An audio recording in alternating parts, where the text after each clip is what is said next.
Madam చెప్పండి madam. సార్‌కి ఇలా జరగడం అసల ఎలా అనిపిస్తుంది? ఈ విధంగా అంటే ఎవరు ఎక్స్‌పెక్ట్ చేయలేదు ఇంత దారుణంగా జరుగుతుందని చెప్పేసి. మాకు ఉండాల్సిన అనుమానాలు మాకు ఉన్నాయి. యాక్చువల్లీ నా పేరు స్వర్ణలత. నేను ప్రవీణ్ అన్నకి పర్సనల్ అసిస్టెంట్‌గా ఓకే. పిఏగా ఉన్నాను. సో, నేను లాస్ట్‌గా ఆయన నన్ను కలిసింది శుక్రవారం. హ్మ్. శుక్రవారం కలిసిన రోజు ఏంటంటే కొన్ని అంశాల మీద మేము చర్చించుకున్నప్పుడు లాస్ట్‌గా మేము మాట్లాడుకున్న టాపిక్ ఇదే. ఆయన లాస్ట్ కొద్ది నెలల క్రితం జనవరి 31న ఒక పోస్ట్ పెట్టారు. నాకు ప్రాణహాని ఉంది. నాలాంటి ఒక వ్యక్తి మా పోస్ట్ పెడితేనే ఎవరు స్పందించలేదు. మేబీ నా ప్రాణం పోతే వాళ్ళలో ఐక్యత వస్తదేమో అన్న ఒక టాపిక్ మాట్లాడారు. సో దేవుడు ఆయన నోటంటే ఆ మాట ఎందుకు పలికించారో నాకు తెలియదు గానీ అది ఈ రోజున నిజమైంది. అంటే ఏంటట్లా ఎవరన్నా అంటే ఏమన్నా చెప్పారా ఆ సిట్యుయేషన్ అప్పుడు? నాకు ఇలాంటి ఈ పర్సన్ దగ్గర నుంచి థ్రెట్ ఉంది. నన్ను కాల్స్ వస్తున్నాయి అని చెప్పేసి ఏమన్నా చెప్పాడా? థ్రెట్ కాల్స్ వస్తున్నాయని చాలా కాలంగా నాతో కూడా డిస్కస్ చేశారు. ఆహ్, ఎందుకంటే ఆయన ఆడపిల్లలకు ఉపాధి కల్పించడమే కాదు, వాళ్ళ సంరక్షణ కూడా చాలా బాధ్యతగా చేస్తారు. సో అదే సంరక్షణలో భాగంగా నువ్వు నా మనిషివి, నువ్వు నా దగ్గర వర్క్ చేస్తున్నావు అనే విషయాన్ని ఎవరికి తెలియనివ్వద్దు. ఎందుకంటే నా శత్రువులు కూడా నిన్ను కూడా శత్రువుగా భావిస్తారన్న విషయం నా దగ్గర చాలా సార్లు మాట్లాడారు. సో నేను ఆయన పర్సనల్ అసిస్టెంట్ అనే విషయం ప్రపంచానికి ఎవరికి తెలియదు.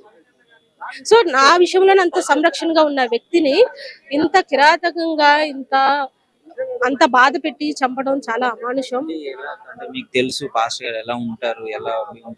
ఎలాంటి కార్యక్రమాలు చేస్తారు అని? అవును.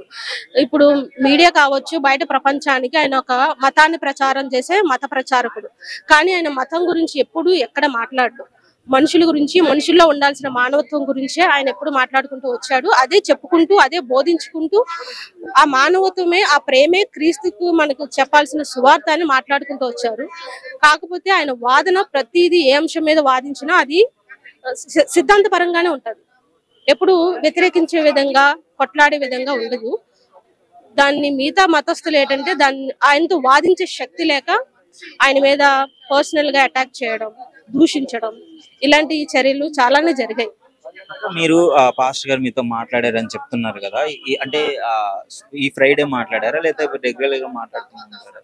అర్థం కాదు. ఇలాంటి ఇన్సిడెంట్ గురించి ఈ ఫ్రైడే మాట్లాడారా మీరు? మొన్న ఫ్రైడే, లాస్ట్ ఫ్రైడేనే ఆఫీస్ కి వచ్చినప్పుడు నాతో పర్సనల్ గా, అంటే మీకు కాల్స్ కన్వర్జేషన్ డైలీ ఉంటది అనుకో, పర్సనల్ గా మాట్లాడుకున్న లాస్ట్ టాపిక్ ఇది. ఓకే. మరి ఆ కంప్లైంట్ ఇవ్వడం గాని మీరు గమనించలేదా? ఇలా మాట్లాడుతున్నారు ఏంటి డెఫినెట్ గా అని? యాక్చువల్లీ అన్న గురించి ఇది గత కొంతకాలంగా, ఇదేం కొత్తగా ఆయన మీద కొత్తగా జరిగిన దాడి కాదు. గత 10 సంవత్సరాల క్రితం నుండి ఆయన మీద దాడులు జరుగుతూనే ఉన్నాయి, థ్రెట్ కాల్స్ వస్తూనే ఉన్నాయి. కాకపోతే ఆయన వాదన ఏంటంటే మనం లీగల్ గా వెళ్ళడానికైనా ఏం చేయడానికైనా, ఒకవేళ నేను లీగల్ గా ఫైట్ చేయాలంటే నేను ముందు ఇలా మాట్లాడడం మానేయాలి, సువార్త గురించి చెప్పడం మానేసుకోవాలి. లేదు, నేను అన్నిటికీ సిద్ధపడి ఇందులోకి దిగాను కాబట్టి నాకు లీగల్ గా నేను వెళ్లాల్సిన పని లేదు, నా దేవుడే నన్ను రక్షిస్తాడు అనే ఒక ఆశతో, ఒక భావంతో, ఒక విశ్వాసంతో ఉన్న వ్యక్తి. అంటే అసలు విజయవాడ నుంచి రాజమండ్రి ఎందుకు వెళ్ళాల్సి వచ్చింది? ఆ వెళ్ళిన ఆ 2 days లో మీకు ఏమన్నా ఫోన్స్ కానీ చేయడం జరిగింది ఆ జర్నీలో? నేను సోమవారం ఆఫ్టర్నూన్, అంటే మధ్యాహ్నం అరౌండ్ 11-11:30కి నేను లాస్ట్ ఫోన్ కన్వర్జేషన్ అది. అంటే ఇప్పుడు లెంట్ డేస్, అంటే సిలువ ధ్యానాలు జరుగుతున్న రోజులు కాబట్టి ఈ 40 రోజుల మీద ఆయన రోజుకు ఒక అంశం మీద ప్రసంగాలు చేస్తున్నారు. సో నేను ఆయన సోషల్ మీడియా ప్లాట్ఫామ్స్ అన్ని నేనే చూస్తూ ఉంటాను. సో నాకు రావాల్సిన వాయిస్ రికార్డ్స్ ఇంకా రాకపోవడంతో, అన్న నాకు వాయిస్లు రాలేదేంటి, మీరు పంపించలేదన్న విషయాన్ని నేను వాట్సాప్ చేశాను.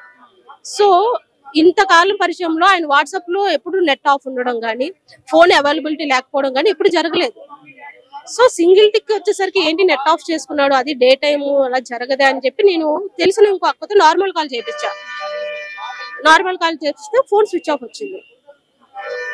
ఇది మండే మార్నింగ్ జరిగిన విషయం ఇది. అప్పుడు మాకు కొంచెం కంగారు కలిగింది. ఏంటి అన్న ఎప్పుడు ఫోన్ స్విచ్ ఆఫ్ రాదే, ఎప్పుడు అవైలబుల్ గా, ఎప్పుడు ఎంత లాంగ్ జర్నీలో ఉన్నా కూడా చాలా అవైలబుల్ గా ఉన్న పర్సన్ తను. అంతలోపు మేము ఆ కన్వర్జేషన్ లోనే ఉన్నాము, అక్క నేను. ఈ లోపు సోషల్ మీడియాలో ఈ విధమైన పోస్టులు వచ్చాయి, ప్రవీణ పగడాలకు రోడ్ యాక్సిడెంట్ అయింది, మరణించారు అని చెప్పి. మీరు నిజంగానే ఇది రోడ్ యాక్సిడెంట్ అనుకుంటున్నారా? లేకపోతే దీని వెనకాల ఏమన్నా కుట్ర ఉందనుకుంటున్నారా? ఇది న్యాయ పరిధిలో ఉంది కాబట్టి ప్రెసెంట్ మాకున్న అనుమానాలు మాకు ఉన్నాయి. కాకపోతే ఇది మేమైతే మాకున్న అనుమానాల ప్రకారం అన్నది ఖచ్చితంగా ప్రీ ప్లాన్ మర్డర్ అని మేము భావిస్తున్నాం. ఎందుకున్న ఆయనకున్న థ్రెట్ ని బట్టి, ఆయనకున్న వేరే వాళ్ళ నుండి వచ్చిన కాల్స్ ని బట్టి మాట్లాడుకుంటే ఖచ్చితంగా ఇది ప్రీ ప్లాన్ మర్డర్ అని అనిపిస్తుంది. అందరిది వేరు, ముఖ్యంగా మీది వేరు. మీతో ముందే డిస్కస్ చేశాడు ఈ విషయాల గురించి, నాకు థ్రెట్ ఉందని మాట్లాడడం కూడా జరిగింది. సో ఏంటి మరి పరిస్థితి, అంటే మీరు ఎలా రియాక్ట్ అయ్యారు అప్పుడు ఆ టైంలో? యాక్చువల్లీ ఏంటంటే అన్న ఎక్కడికి వెళ్తుంది అన్నది నాకు తెలుస్తుంది, ఎందుకంటే ఆయన షెడ్యూల్ చూసేది నేనే. కాకపోతే ఎలా వెళ్తారు, బై రోడ్ వెళ్తారా, బై ట్రైన్ వెళ్తారా, బై ఫ్లైట్ వెళ్తారా అనేది నాకు కూడా చెప్పరు. ఎందుకు వెళ్ళాల్సి వచ్చింది బైక్ మీద? అంటే ఒక కార్లు అన్ని కార్స్ ఉన్నాయి. అవును, యాక్చువల్లీ ఆయన ఏప్రిల్ షెడ్యూల్ అంతా రాజమండ్రి అరౌండ్స్ లోనే ఉంది మీటింగ్స్. సో లోకల్ గా యూజ్ అవుతుంది వెహికల్ ఉంటే అనే ఒక ఉద్దేశంతో ఇక్కడ నేను 2 వీలర్ మీద వెళ్ళడం జరిగింది. అది కూడా ఆయన ఏపీ 2 వీలర్ మీద వెళ్ళడం ఇదే ఫస్ట్ టైం కాదు, చాలా సార్లు వెళ్ళారు, ఇదే ఫస్ట్ టైం కాదు.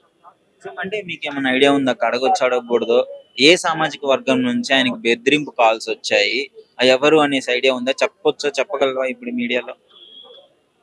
అంటే ఆయన మతం గురించి మాట్లాడాలంటే ముస్లిం మతం గురించి సత్యం చెప్పేవారు, హిందూ మతం గురించి మాట్లాడేవారు. కాకపోతే ఆయన మాట్లాడే మత గ్రంథాల గురించి, అంటే చారిత్రాత్మకమైన సత్యాలను తెలపడం విషయంలో కావచ్చు, మత గ్రంథాల గురించి నిజాలు చెప్పే విషయంలో కావచ్చు, ఇటు హిందూ మతమైనా, ఇస్లాం అయినా, బౌద్ధమైనా, ఈవెన్ క్రిస్టియానిటీలో ఉన్న బైబిల్లో ఉన్న అంశాలైనా సత్యాన్ని మాత్రమే ప్రచారం చెప్పే ఒక సత్యాన్ని పలికే ఒక వ్యక్తి తను. అంటే అది నేను అడిగేది ఏంటంటే ఎవరు బెదిరించారు అనేసి ఆయన పబ్లిక్ కూడా పోస్ట్ పెట్టారండి, పలానా యూట్యూబ్ లో కూడా ఉన్నాయి పోస్ట్ లో, అంటే ఫేస్బుక్ ఆయన వాళ్ళు చాలా మంది ఉన్నారు. ఎందుకంటే పలానా అని లేదు, ఆర్ఎస్ఎస్ వాళ్ళు కూడా ఉన్నారు, ఇటు ముస్లిమ్స్ ఉన్నారు. అయితే సార్ చనిపోయిన తర్వాత ముస్లిమ్స్, క్రిస్టియన్స్, హిందూస్ అని భేదం లేకుండా అందరూ ఆయనకి సానుభూతి తెలపడానికి అయితే వస్తున్నారు. అక్కడ రాజమండ్రిలో కూడా తెలిపారు కదా, కొంతమంది మతోన్మాదులు ఈ విధంగా చేయడం పట్ల మీరేమనుకుంటున్నారు? అంటే సత్యాన్ని మాత్రమే పలికే వ్యక్తి ఆయన. ఆయన వాదనను ఎదుర్కోలేక, ఆయన వాదనకి వాళ్ళ దగ్గర జవాబు లేక ఈ విధమైన దాడులకు దిగబడ్డారని తప్పితే ఇది చేతగానితనం, వాళ్ళ యొక్క చేతగానితనం అంతే. Thank you. Thank you so much.